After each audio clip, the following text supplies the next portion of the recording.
Ayer el presidente de la República volvió a encargar la presidencia a su vicepresidenta nombrada por decreto. Dice que va a dedicarse en estos días a hacer campaña electoral hasta el próximo lunes 27 de enero, desde este viernes hasta el próximo lunes va a convertirse en candidato. Pero ayer, antes de solicitar antes de decidir este encargo, el presidente candidato en un evento público volvió a hacer campaña a favor de su reelección, hablando de obras en la provincia de Manabí.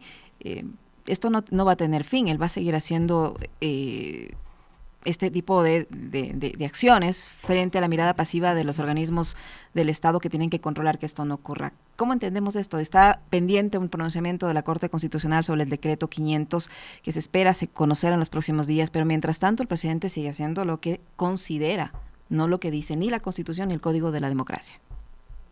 Buenos días, un gusto estar con ustedes.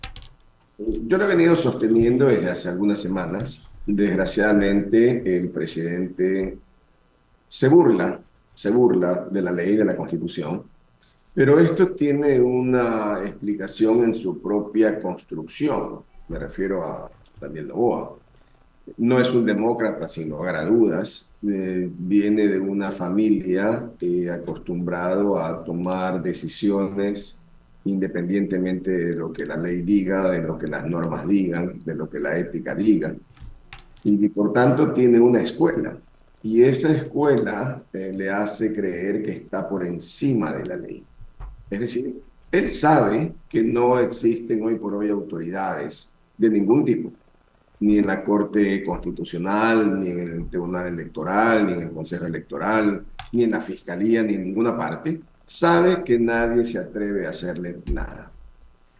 Para mí es sorprendente cómo un presidente puede llegar a ese nivel de arbitrariedad, de irrespeto por la norma, a ese nivel en que los principios constitucionales no existen y a un nivel en el que cuando se leen los decretos en que encarga a la señora Yeliver la presidencia de la República, los considerandos o los motivos para ese encargo son tan burdos, son tan débiles, son tan insustanciales, que evidentemente la conclusión a la que se llega es que no solo que no existen constitucionalistas en el gobierno, sino que creo que independientemente de que existieran, lo que se está haciendo es un uso doloso, en mi opinión, de la norma. Es decir, se toman artículos, se les hace decir a los artículos lo que no dice, se interpretan las disposiciones tanto de la Constitución como de la ley legislativa de una manera tan arbitraria, tan vacía, tan fatua, que desgraciadamente la conclusión a la que llego es que han destrozado el Estado de Derecho porque no creen en el Estado de Derecho y porque desgraciadamente no ha existido reacción ni de la clase política, reacción que trascienda, me refiero, Uh-huh. ni del periodismo serio, más allá de alguna u otra crítica, simplemente son cosas que se dejan pasar. Y por supuesto, estas conductas absolutamente arbitrarias son, al contrario, apoyadas por gran parte de la prensa, que en mi opinión dejó de ser prensa. Simplemente algunas compañías que tienen frecuencias de radio y que antes se llenaban con periodistas, hoy día están llenas de activistas que dicen lo que sea a cambio de dinero. En conclusión, me parece que la postura del presidente de la República es una postura que detesta el sistema judicial, le molesta el sistema legal del país, el sistema constitucional, y por tanto ese desprecio por el derecho hace que actúe como si estuviera en una hacienda cualquiera, en la época en la que existían los capataces y en la época en la que el ser humano no servía, era simplemente una cosa, un objeto. Creo que el presidente de la República desgraciadamente no ha podido superar esa etapa de la hacienda del capataz a lo que significa ser un gobernante en una sociedad democrática. El resultado, una descomposición total de la democracia, del sistema democrático, instituciones que debiendo actuar no actúan y otras que simplemente son cómplices de esta barbarie jurídica que estamos viviendo. Como siempre, un gusto saludarle, doctor. Eh, A propósito de este tema, al hombre más poderoso del mundo, a Donald Trump, ayer un juez federal, en una suerte de peso y contrapeso, ¿no? Lo que debería ser un contrapeso, le dijo, no puedes hacer lo que te da la gana, y le bloqueó y le suspendió la orden de limitar la ciudadanía por nacimiento, que además está consagrada en la Constitución de los Estados Unidos. Eso le pasó al hombre más poderoso del mundo. Pero eso pasa también cuando las instituciones van más allá de los nombres y de los hombres o de las mujeres. Es decir, Donald Trump fue el 45º presidente de los Estados Unidos, dejó de serlo, vino otro y volvió, ¿ya? Pero la presidencia de los Estados Unidos, la magistratura, ¿no?, está por encima del nombre. Entonces puede estar Trump, puede estar Biden, antes estuvo el que sea. El tema es que las instituciones están para hacer respetar la ley, pero el problema es que acá las instituciones finalmente terminan modelándose de acuerdo al poderoso de turno. Y hoy eso está pasando con Daniel Noboa. Y vemos, usted hacía un recuento ayer de todas las instituciones que finalmente han cedido ante los caprichos del presidente Noboa. No hay una institución que se le ponga al frente. Fíjese lo que le pasa a Trump, y acá no pasa nada con las instituciones. En efecto, Alexis, un juez de Seattle, en los Estados Unidos, efectivamente, en pleno ejercicio de lo que representa la separación de poderes, que es fundamental para el sistema de pesos y contrapesos, y que es asimismo condición indispensable para alejar cualquier atisbo de una dictadura. Le ha dicho al presidente de los Estados Unidos, su orden, efectivamente, considero que puede estar reñida con la Constitución y, por tanto, de forma cautelar, la suspendo. Ya vendrán los procesos constitucionales. En Estados Unidos no hay Corte Constitucional, existe solamente la Corte Suprema, pero vendrán las discusiones constitucionales a nivel de Corte Suprema de Justicia. Y se decidirá finalmente si se puede o no se puede terminar con la ciudadanía a los estadounidenses, hijos de emigrantes ilegales. Eso que debiera ser un modelo de lo que es el respeto de las instituciones, desgraciadamente en el Ecuador no funciona. La pregunta que debemos hacernos es ¿por qué en el Ecuador no funciona?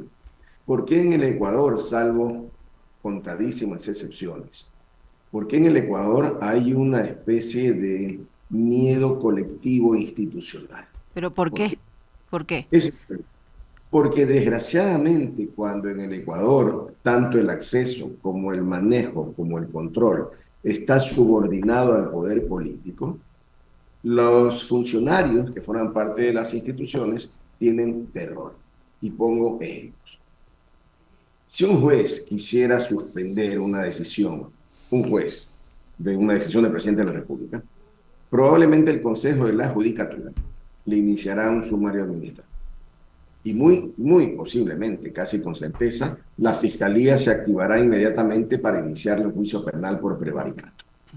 Entonces, este juez, que no tiene respaldo institucional, se ve ante una disyuntiva.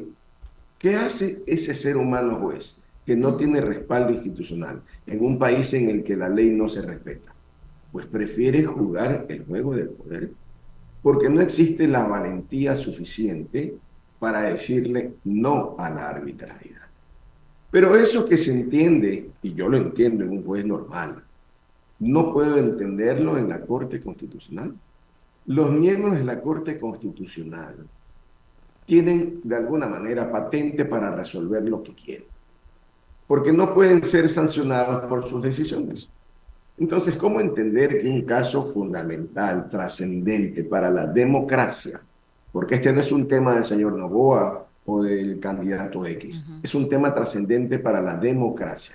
¿Cómo entender que vemos todos los días que el presidente juega, porque se juega con la democracia, juega con la sucesión presidencial, y la Corte Constitucional guarda silencio? Un silencio nefasto. Porque estas cosas, y vemos otra vez el ejemplo de los Estados Unidos.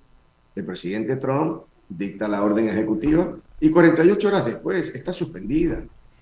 En el Ecuador llevamos semanas y la Corte Constitucional no actúa. Yo me pregunto por qué no actúa la Corte. Se sabe que a diferencia del juez normal, no los pueden perseguir, no los pueden atacar.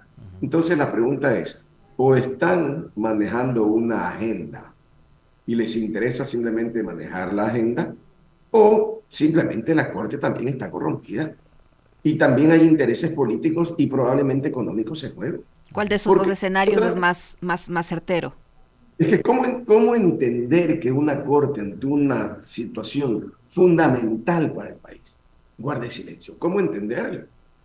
¿Qué miedo le puede tener un juez de la Corte Constitucional al presidente Noboa?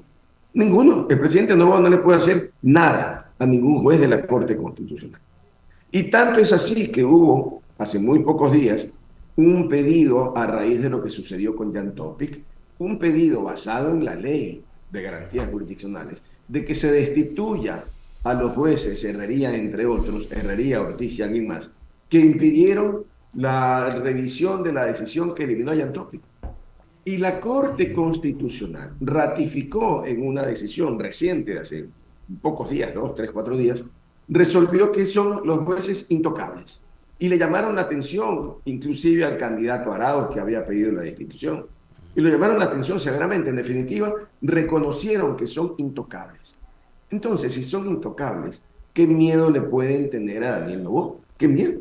Salvo que piensen que el gobierno es capaz de llegar a cualquier situación, y cuando me refiero a cualquier situación, me refiero a cualquier conducta irregular, criminal inclusive.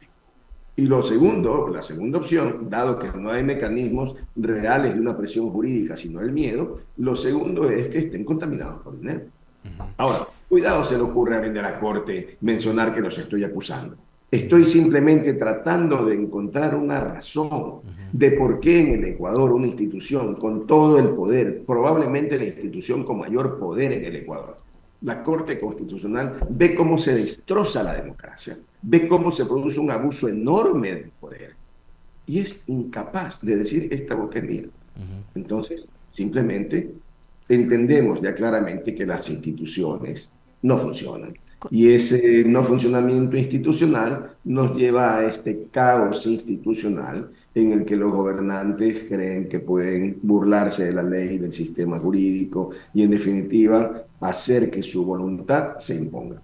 ¿Cuál Y debería esto ser el pronunciamiento, doctor confirma Campaña? la crisis del sistema institucional ecuatoriano. Con todo lo que ha expuesto, doctor Campaña, ¿cuál debería ser el pronunciamiento de la Corte Constitucional sobre el decreto 500 que está analizando, que se reunió ayer a analizarlo ya en el pleno de este organismo? ¿Cuál debería ser el pronunciamiento? ¿O qué deberíamos esperar de ese pronunciamiento? Claro, debería ser declarar la inconstitucionalidad de ese decreto. Y no solo de ese decreto, sino analizar el concepto, el fundamento mismo de lo que es la sucesión presidencial, el fundamento mismo de lo que significa que un presidente en funciones haga campaña política utilizando recursos públicos, el pronunciamiento claro sobre la obligación del presidente de la República de no continuar en funciones en un proceso electoral cuando es candidato a la misma magistratura. Y por supuesto debiera analizar la Corte las consecuencias de ese incumplimiento, porque no es cuestión de que mañana digan, no, el decreto era inconstitucional y ya está. Y entonces el presidente sigue dictando decretos para que se sigan presentando demandas para que siga diciendo lo mismo. De una parte. Y luego, la responsabilidad. El presidente ha violado de manera descarada la Constitución. Y eso tiene que tener consecuencias. Las consecuencias, en mi opinión, son las que Daniel Noboa no puede continuar siendo candidato. ¿Por qué? Porque la ley claramente señala su descalificación en estos casos. Pero estamos en Ecuador y desgraciadamente no pasa nada, las instituciones no sirven y mientras tanto seguimos en una situación democráticamente sin rumbo que ha traído y que sigue trayendo consecuencias gravísimas para los ecuatorianos. Pobreza, migración, violencia, muerte, sicariato cada día. Se torna ya la sociedad en una sociedad invivible en que desgraciadamente tenemos que estar porque no hay alternativa salvo abandonar el país, que es lo último que cualquier ciudadano ecuatoriano que quiere a su patria haría. Doctor, en estas últimas horas han pasado un par de cosas que sí, digamos, interesan mucho conocer su criterio, su opinión con respecto de qué es lo que podría suceder, ¿no? La reaparición de la fiscal Diana Salazar, después de cumplir con su embarazo y estar en etapa esta de maternidad, ¿no? Reapareció ayer, dio un discurso en la asamblea en esa suerte de rendición de cuentas, por un lado, y después, en horas de la noche, se conoció de la captura en Colombia de este señor Gabriel Naim Massou, ¿no? Que tiene algunos vínculos un poco oscuros y algunas cuentas pendientes con la justicia, pero con una justicia que en Ecuador no ha sido pues una justicia que busca precisamente eso, ¿no? Dar con la verdad, sino que ha sido una justicia que se ha dejado manejar por los hilos de la política y ha servido para proscribir adversarios políticos de los gobiernos de turno. Entonces yo en el comentario recordaba la participación y protagonismo que cobró la fiscal en el 2021 cuando le acusó a Andrés Arauz de recibir fondos de la guerrilla colombiana y montaron un show con el fiscal Barbosa de Colombia y nunca probaron nada. En el 2023, y esto se reveló después con los chats de Villavicencio, la participación de la fiscal en conversaciones con Diana Tamaín, amenazándola con allanar el CNE en caso de que prospere la denuncia de supuesto fraude de Yacu Pérez en contra de Guillermo Lasso. Y después, lo del famoso testigo protegido en el caso Villavicencio, y sabemos cuál fue el resultado de la elección. Tercera elección consecutiva, la fiscal nuevamente es una más de las protagonistas de esta historia, no sabemos qué va a pasar, pero son dos acontecimientos que no se puede leer por fuera de la coyuntura electoral, el regreso de la fiscal y la captura de Massou. Cuando los fiscales juegan a actores políticos y a influir en el sistema de elecciones, sistema además muy endeble, porque desgraciadamente la cantidad de dinero que se invierte en redes sociales especialmente para posicionar posturas a favor o en contra de uno u otro candidato. Entonces, ese sistema de elección que debiera ser esencia de la democracia se contamina y se vuelve putrefacto.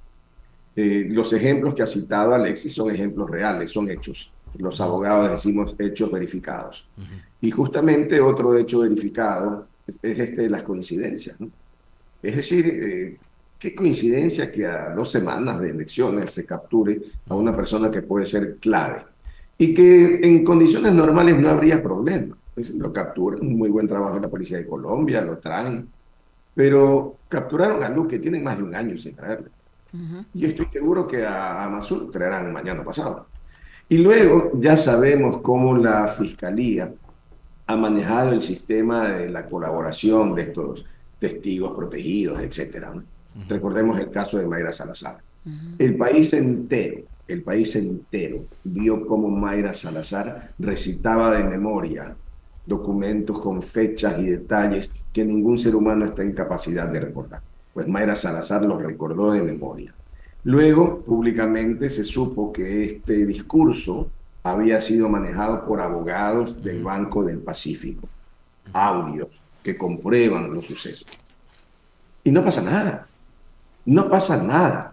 Entonces, probablemente, ¿qué pudiera ocurrir ahora con Massou? Venga, llegue a una colaboración eficaz con la Fiscalía, embarre a algunos candidatos, los que la Fiscalía cree que deben embarrar. Así es. Harán como que no pasó nada, pero el impacto mediático, cuando hay muchísimo dinero de por medio para contaminar la libertad electoral, entonces va a traer necesariamente consecuencias. Pero eso nos lleva a la misma conclusión de antes, que tenemos un sistema institucionalmente contaminado. Fiscales jugando a políticos, jueces jugando a políticos, y al final quien sufre las consecuencias es el ciudadano. El ciudadano, porque el ciudadano debería tener la posibilidad, y es un derecho constitucional, de elegir. Pero el derecho a elegir significa estar libre de contaminación en el proceso de elección, no ser manipulado mediáticamente. Desgraciadamente, cuando tenemos medios de comunicación pagados para manipular, cuando tenemos unas inversiones millonarias en redes sociales, cuando tenemos la fabricación de videos falsos y cuando tenemos ahora a la Fiscalía jugando el juego de la política, ese derecho a elegir libremente se contamina. Y por tanto, desde ese momento ya la elección no es libre, porque no es una elección informada, es una elección contaminada y distorsionada. Y esa elección contaminada y distorsionada constituye una tara, un vicio de lo que es un verdadero sistema democrático. Entonces, desgraciadamente, estamos en un momento muy complicado de la historia republicana del Ecuador y desgraciadamente yo no veo que si las cosas continúan, Ujú. como aparentemente continúan, esto pueda modificarse. Yo creo que el Ecuador requiere ya ahora cambios absolutamente disruptivos, profundos. El problema es cómo hacerlo y creo que allí va a estar el gran desafío de los próximos años. Doctor, un poco para cerrar este tema que tiene que ver con el asunto político y electoral, porque quisiera yo también preguntarle este escándalo que se ha armado por la posible ratificación de Raúl González como superintendente de bancos. Quisiera preguntarle de eso también, pero antes, solo para cerrar el tema político, ¿qué podría pasar si obviamente la vicepresidenta Abad no asiste a Turquía cuando tiene que presentarse en Turquía?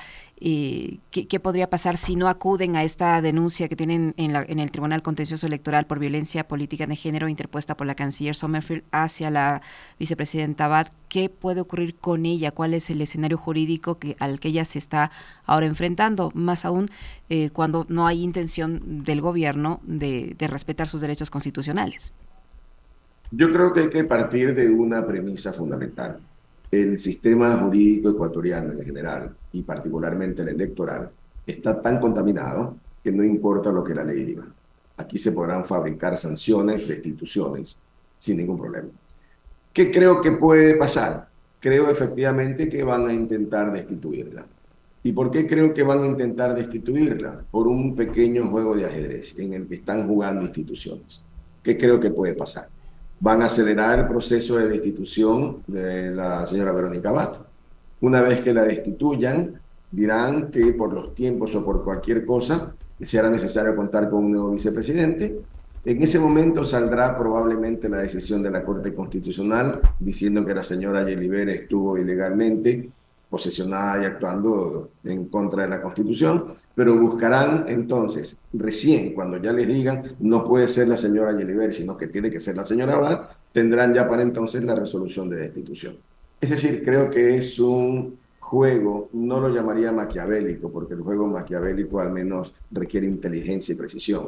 Este es un juego burdo de irrespeto de las normas, de irrespeto de la Constitución, de manejo de las instituciones, para simplemente lograr sus cometidos a como de lugar. Se aprovechan de la enorme falencia democrática, institucional, jurídica del Ecuador, y aquí ya está claro que se ven volar burros, ¿no? Entonces, desgraciadamente es lo que tenemos.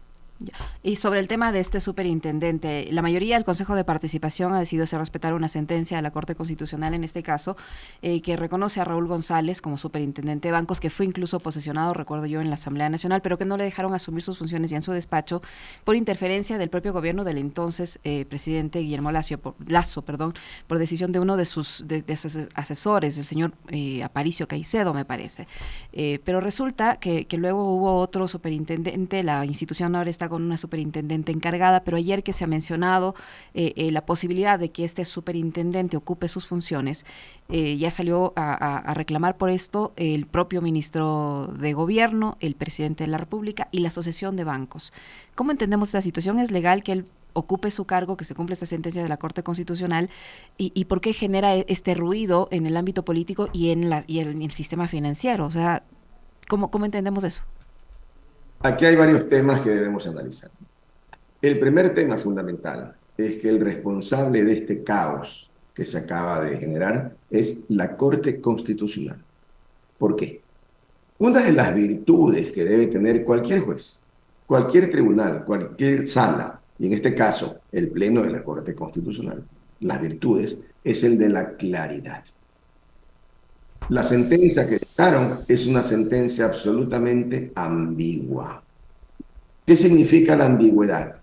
La falta de claridad que permite que se hagan varias interpretaciones sobre los efectos de lo resuelto. En síntesis, ¿qué es lo que dice la Corte? Las acciones de protección que impidieron al señor González ejercer de superintendente de bancos fueron un abuso del derecho. Fueron un abuso del derecho. Es decir, claramente está diciendo, si estas acciones de protección no se hubieran presentado, el señor González sería el superintendente. Uh-huh. Así es, así.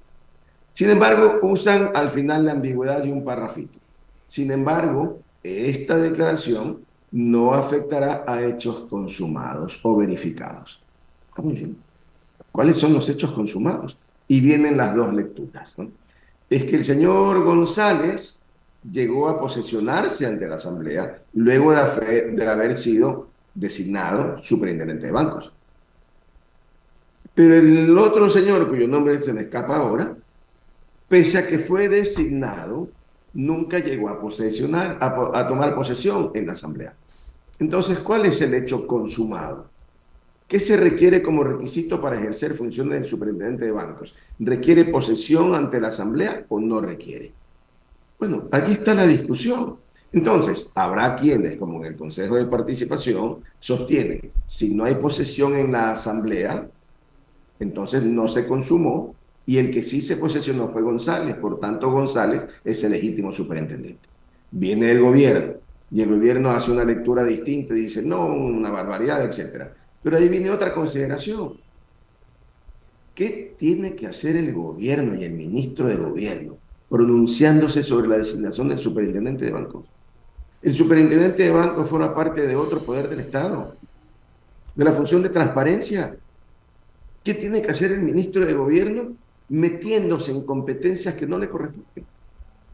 Entonces, noten ustedes, el caos se origina en la Corte Constitucional. Y claro, voy a mi cuestionamiento. ¿Este caos que genera la Corte Constitucional es gratuito? Es decir, ¿es porque no saben, porque desconocen? ¿O porque querían, de alguna manera, jugar políticamente también? ¿Y jugar qué significa? Impedir que González se posesione. ¿Y por qué le interesaría a la Corte Constitucional impedir que González se posesione? Está claro que a la Corte no le interesa, pero ya vemos que al gobierno sí le interesa. Entonces la pregunta obvia es, ¿metió mano el gobierno del presidente Noboa en la Corte Constitucional para que incida en si González es o no superintendente de bancos? Eso es lo grave. El resto, lo que opine el Consejo de Participación, lo que opine el ministro de Gobierno, lo que opine cualquiera, son interpretaciones derivadas de una sentencia ambigua. Pero lo que está atrás de este caos es ahora ya públicamente conocido, un evidente interés del gobierno nacional, presidido por Daniel Noboa, interés directo de que el señor González no sea superintendente de banco. Esa es la forma como se contamina todo el sistema institucional ecuatoriano. Y de que la fiscal Salazar se prorroga en funciones, porque de paso el Consejo de Participación Ciudadana tiene una enorme deuda con el país al no haber llevado adelante el concurso para elegir nuevo fiscal, que tendría que posesionarse en abril de este año, doctor. Le queremos... Y esa va a ser otra gran discusión en el país. Porque si la ministra fiscal tiene un periodo que cumplir y cumplió el periodo, pues se fue, se acabó, se terminó. Y entonces vendrá la discusión, ¿se pueden prorrogar o no las funciones? Y vendrán los que dicen que sí, los que dicen que no. Y estaremos también como los actuales miembros del Consejo Electoral, que tenían que irse, se quedaron. Claro. Entonces, ¿a quién le interesa este juego al final del día? A quien controla la fiscalía, indudablemente.